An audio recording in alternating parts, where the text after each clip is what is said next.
Welcome, Alex, to our Women Who Make It Happen leadership series. Yeah. Nice to have you here. Lovely to be here, thank you. Would you be able to start by telling people a bit about your career and where you are today and how you got into financial services? Oh, wow, there's Lots of questions. Lots of questions there. So yes, Alex Winward. I currently am a finance data executive in Lloyds Banking Group. Mm-hmm. What that means is that I have a data team of probably about 300 people of us. We do everything end to end for data across the finance function. Okay. Now, finance functions in financial services industries are very complex. I mean, You've got lots of regulations, lots of data, consumed from all business units across the group. So it's a really interesting role. But how did I get to financial services? Yes. It's been a long and varied career. Yeah. So I go back to school. That sounds like a long time ago because I'm past that cycle where you were getting past your 50s. So school didn't really suit me. Yeah, I kind of got a lot of my school reports were, could do better, stop staring out the window, kind of that thing.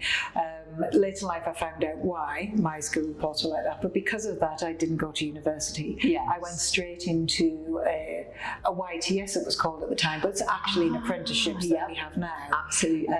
So straight into the working environment, and I went into a large department store in Sunderland, where I was living, where my parents were, and through that they kind of put you through lots of different teams, and you kind of have to serve customers, understand how to deal with general public, which is quite scary when you're 16, 17 years old. Absolutely. Straight in there. Most people still struggle today.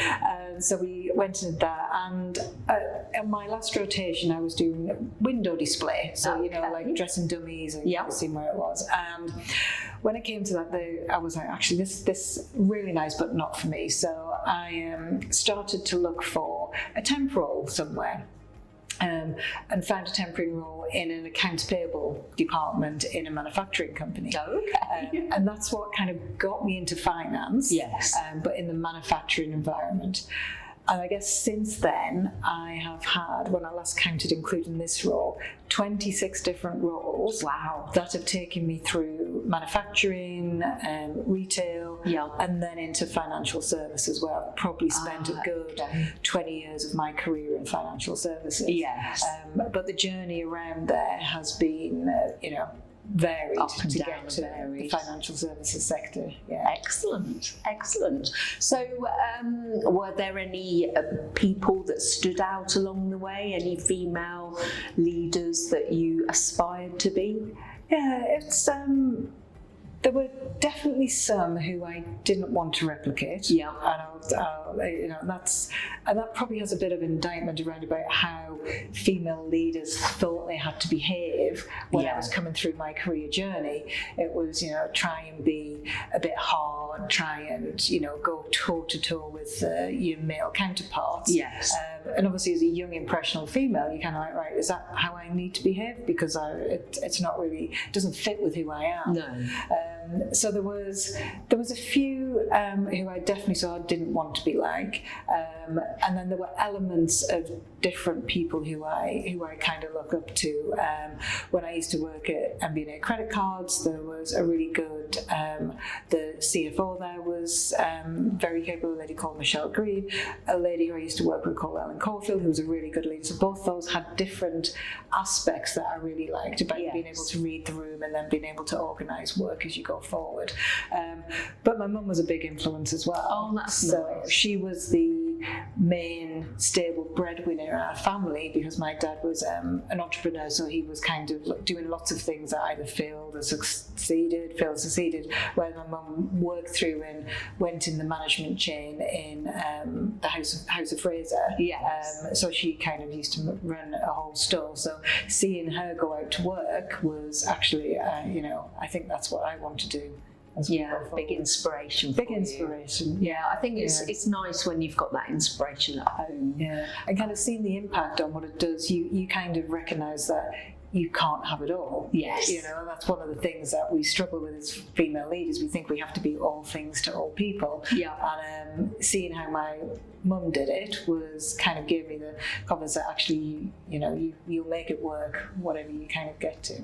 Okay, so how you obviously have a leadership style now that's evolved with 300 people. That's obviously quite a lot of individuals to manage. Yeah. How would you describe your leadership style?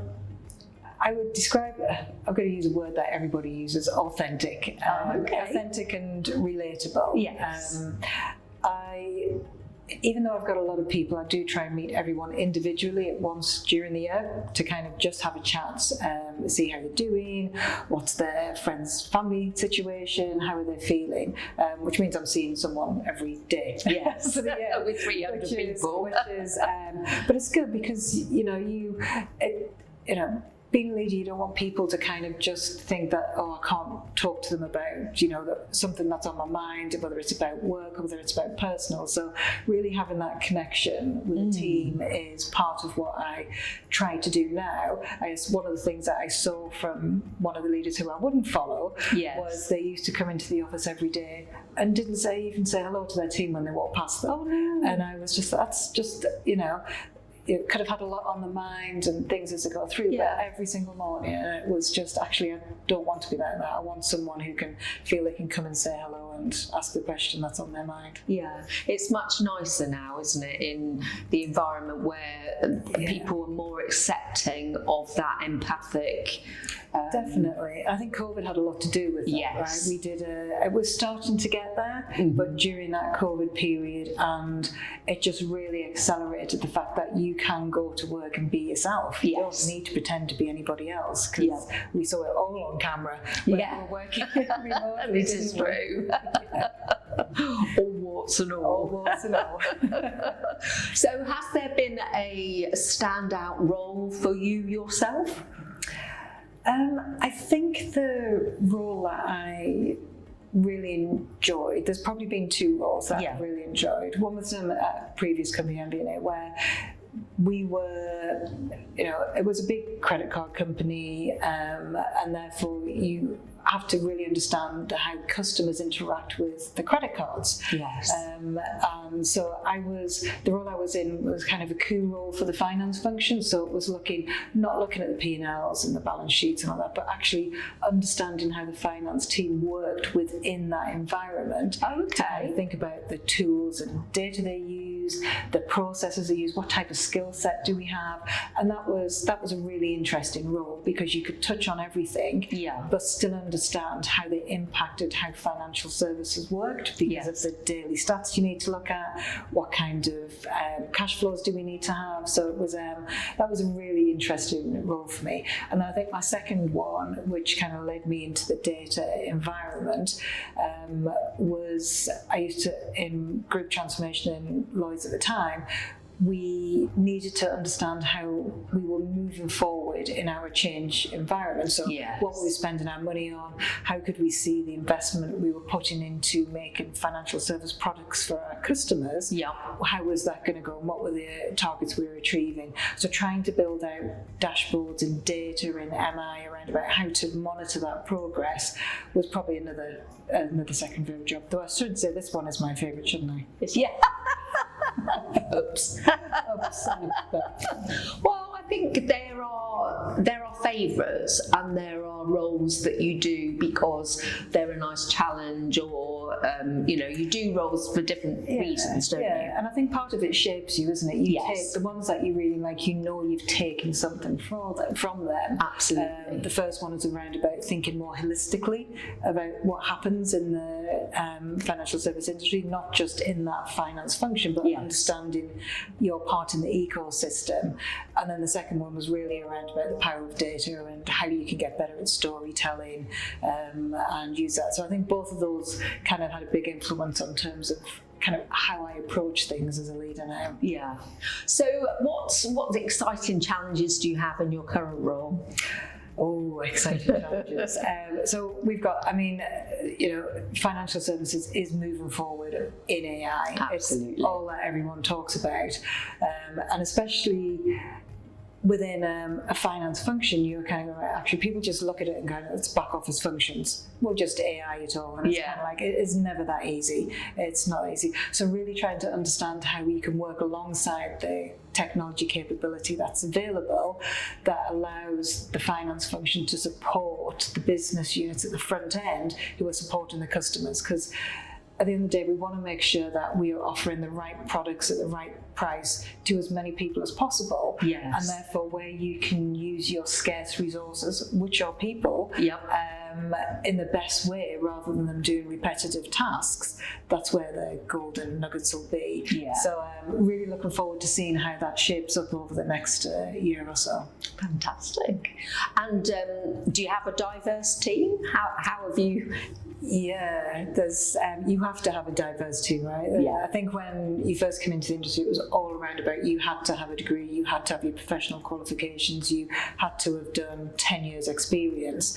Whereas now it's more of what is your skill set and how can we fit it into the team I need, because I need a really diverse team. I'm actually dyslexic myself, so I look for people who think differently. And you know, because just having everyone who thinks the same doesn't get you anywhere. It kind of gets you so far, but then you start to fall behind. And also, because I didn't go to university, I've got a big passion around about making sure we get school leavers in, we get T-level students, we're offering apprenticeships and graduate programs, so that you've got a wide variety of younger generation coming through. Yes. And then you've got people who've been for a long time. And another one we're just starting on is returning mothers back into work. And actually looking to help them reskill in data at the moment, to say, right, actually, you want to come and do this, let's work with you to get you back into work after being out for, you know, it could be up to 10 years. And then, you know, we'll give you a skill that's relevant today. Yes. And that's that we've tested, that sounds terrible, doesn't it? But we've implemented that this year. That's brilliant. And that's kind of seen some big dividends pay off, because it just, you know, as a working mum, you know, you want to be able to show your children that you can go out to work, and, you know. Absolutely, and most employers want someone to be up to speed and do everything now. So it's nice that there are, you seem to employ people from all different backgrounds, which is going to give that diversity of thought. And you need it nowadays. Yes. It's kind of, you need someone who can listen well, you need someone who reflect, you need someone who's going to push the boundaries, you need someone who's, you know, kind of really at the cutting edge of technology. Someone who's got lots of experience, because, you know, they know how things have worked, what hasn't failed, but are open to working with others to kind of bring it forward. So you really need a mixed bunch of people to be successul.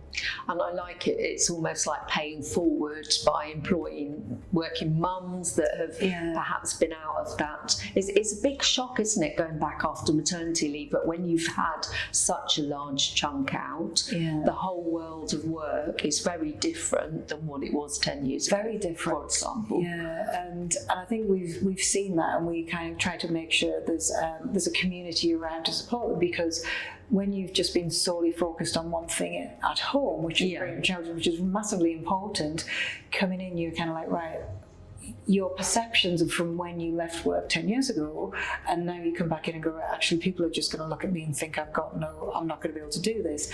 And actually, it's the opposite, because anyone who's been on maternity leave knows you need to be super organised. You've got to make choices every single day, and some of those choices are not great, and therefore that's exactly the same skills you need when you're trying to prioritise what work you need to look at. Absolutely. You know? So, and being able to negotiate and influence, all of that happens in the home. Absolutely. Big transferable skills. So, and it's great, because you can then go, actually use what you've got. You've got 80% of what I need to give you that extra 20% so that it's relevant in the work that you're doing today. And it's great. People just, you know, you can kind of see people start to bloom out again. Absolutely. I think one of my, someone I worked with a number of years ago had said that when they became mother, it made them a better leader and a better manager, because they would juggling everything. Yeah, you become less selfish, right? Yes, absolutely, absolutely. Whether it's a child, whether it's a pet, whether it's an elderly parent, yes, the fact that you have to put somebody else before yourself, it does actually, help. And when you come into leading teams and trying to set role modeling, you kind of need to use all of those, behaviours to make sure that you're landing people with, how you want them to learn, yes, rather than trying to have a stereotype of what it like to be in financial services 20 years ago. Yes, which luckily it's not like that now. Oh, totally. And the role models we have in financial services, both female and male, are much nicer behaviours than perhaps definitely. we've experienced. Some of my biggest supporters have been male, because they can see something in you as a person, not whatever your gender is or race. It's right, okay, I actually can see this. How can I help you get to where you want to get to? I think you should maybe try this if you've not thought of that. So really leveraging everyone that you kind of come into contact is. But I've had a really good couple of male mentors who have kind of helped me just figure out that leadership style as you move forward. Absolutely. And I think we need to celebrate those allies as well, don't we? Because there has been an older, or in the past, there has been a way of women behaving that hasn't perhaps worked and replicating what they've seen in the male environment. But going forward now, there are as many allies as there are really good female leaders. Yeah, definitely. And you see the difference between, it used to be all around about IQ, and now it moves to EQ, and there's another two-letter word that I can't remember that shifted towards because I could have lose them all. And that shift has actually helped as well, because especially when we're moving into this AI generation world, because you need to have that human contact. Absolutely. Being able to be empathetic, understand, and be able to intuitively know what people want. A piece of code in a computer isn't going to be able to do that for you. No. So that's where I think the human leadership actually becomes even more important as we move forward. Yeah, absolutely. So when you started your career, was there a conscious time where you really wanted to become a leader and manage people? I don't think it was conscious. Yeah. I think it was some of it was a natural progression. Yeah. There's, as mentioned, I had quite a few roles, and part of that was actually as you go through them, you're kind of like, right, I've done that now. Can I have more accountability? Yes. I've done that. Can I get some more accountability? So it became a natural progression to do that. Yeah. As you get more accountability, you need more people to help you get to what you need to get delivered. And I think one of the things that I kind of really like to do is I love the idea generation, the kind of what we're going to do, how we're going to make things better, where we're going to do that. So, and I know I don't have all of the skills to be able to execute on that delivery. Yeah. It's just in there. So I probably did make a conscious decision to actually I want to keep doing that. Yes. Ideas, I want to do the negotiations around about opening doors for people, but actually the real benefit comes from others being able to deliver on those things, because they're far better at it than me. And so that probably happened as I was coming probably just before the year 2000, I think. So it was kind of in there. So I'd been working for 25 years or something, 30 years at that point, and I was kind of like, right, that's when it's going to happen. Excellent. Are there any takeaways you would give younger females in terms of how to jump onto that leadership ladder? Yeah, I think there is, if you want to be a leader, think about what type of leader you want to be. Yes. And as you said, who are your role models, and try and find some of those. Now, it doesn't need to be someone in industry. It could be like me, it was my mum, it could be your cousin, it could be a friend. Moving on in work, you need to get a sponsor and you need to look at mentorship, because those are the two things that really help you in the workspace. Yes. So, how you do that? I think it's fine to be yourself now in work, absolutely. Which is just a massive bonus, because trying to be two people is exhausting. It's really exhausting. And we're seeing some of the younger generation who come in are kind of very open about who they are. One of my team sat down and said, I had someone come and sit next to me and went, my pronouns are this, this is what I excel in, I've got Asperger's, and she was just like, wow, that's great, how can I support you? Yeah. And I think just having that type of ability to kind of just be you, set out what it is, actually is beneficial for people coming through in the industry now. And it takes quite a lot of courage to do that. Yes, no, I think it does, because there can be a bit of a stigma. There can be a bit of a stigma about it. So it's being comfortable in yourself to understand your self-awareness and then kind of put it out there. And some people might do it straight away, some people might take a couple of months, because it all depends on what organisation you go into and where you go to. But I think my biggest thing would be just give it a go, right? Yeah. There's nothing wrong with go and do something and then going, actually, this isn't for me, I just need to move on. But being open and honest about it, there is so much variability in any industry now that you can just have a go, but make sure you have a bit of a passion for it. Yeah. No, I think giving things a go, because you never know what's going to happen, do you? And passion and the people that define your leadership style, I think that's really good takeaways. It is, and working across different industries or with different people or different functions within the chosen industry, you get to have that diverse thinking. So when you actually do become a leader, you realise that it's, you don't hire in your own shadow, you hire in everybody else's. Absolutely. Yeah. Wonderful. Well, thank you so much for your time, Alex. No, thank you for having me come talk to you. Thank you.